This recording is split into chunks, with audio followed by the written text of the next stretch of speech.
আসসালামু আলাইকুম। আমরা কয়েকদিন আগে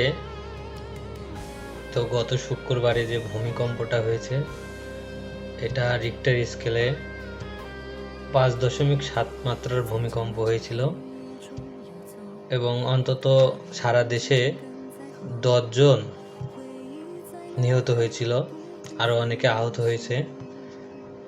যখন ভূমিকম্প হয় তখন আমরা যদি তাড়াহুড়ো বা আতঙ্কিত না হয়ে শান্তশিষ্টভাবে যদি আমরা নিরাপদ আশ্রয়স্থলে যাই,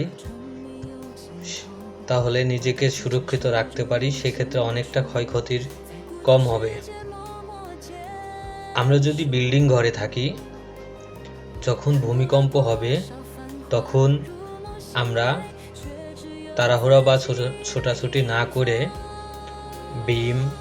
ঘরের বিম, পিলার কিংবা কলাম ঘেঁষে আশ্রয় নিব।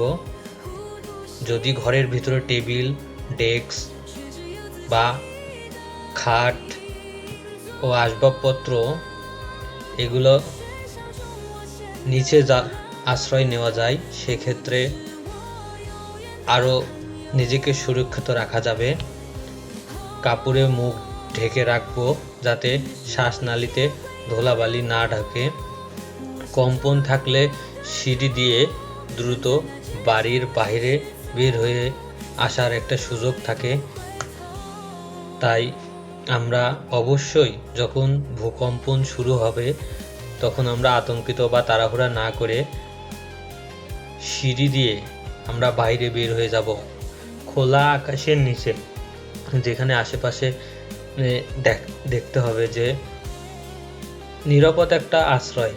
আমরা যদি বাহিরে বের হয়ে খোলা আকাশের নিচে দাঁড়াই, যদি বিল্ডিং ভেঙেও পড়ে, সেক্ষেত্রে নিজেকে সুরক্ষিত রাখার একটা সুযোগ থাকে।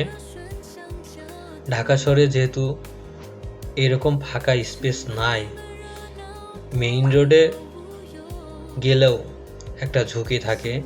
সেক্ষেত্রে আমরা ঘরের ভিতরেই আসবাবপত্র বা খাটের নিচে আমরা আশ্রয় নিব এবং সেই আশ্রয়টা অবশ্যই বিম কলামের সাথে আমরা আশ্রয় নিব। সেক্ষেত্রে দুর্ঘটনা ঘটলেও কিছুটা হলেও সেফ থাকা যাবে। রান্নাঘরে থাকলে গ্যাসের চুলা দ্রুত বন্ধ করে বেরিয়ে আসতে হবে। বৈদ্যুতিক খুঁটি, গাছ, উঁচু বাড়ি ও দেওয়াল থেকে একটু দূরে থাকতে হবে। যদি এরকম হয় যে ভূকম্পন চলছে, তখন আমরা তাড়াহুড়ো করে সিঁড়ি বেয়ে যখন নামতে যাই, তখন পা পিছলে পড়ে আহত হওয়ার সম্ভাবনা থাকে। অনেকে আবার মাথায় আঘাত পেয়ে মৃত্যুবরণও করে। সেক্ষেত্রে আমরা সেই দিকটা দেখব। ভয় না পেয়ে সিঁড়ি দিয়ে যদি নামার দরকার হয়, সেক্ষেত্রে আমরা নামবো। লিফট ব্যবহার থেকে বিরত থাকব। যখন ভূকম্পন হবে তখন অনেকে লিফটের ভেতরে থাকে, তখন এখন তো লিফট অটোমেটিক, এই কারণে লিফটটা তখন আর কাজ করে না। তখন ভূকম্পন হওয়ার সময় লিফট অটোমেটিকভাবে যে কোনো একটা ফ্লোরে গিয়ে দরজা খুলে যায়। তখন নেমে নিরাপদ একটা আশ্রয়স্থলে নিজেকে সেভ করতে হবে।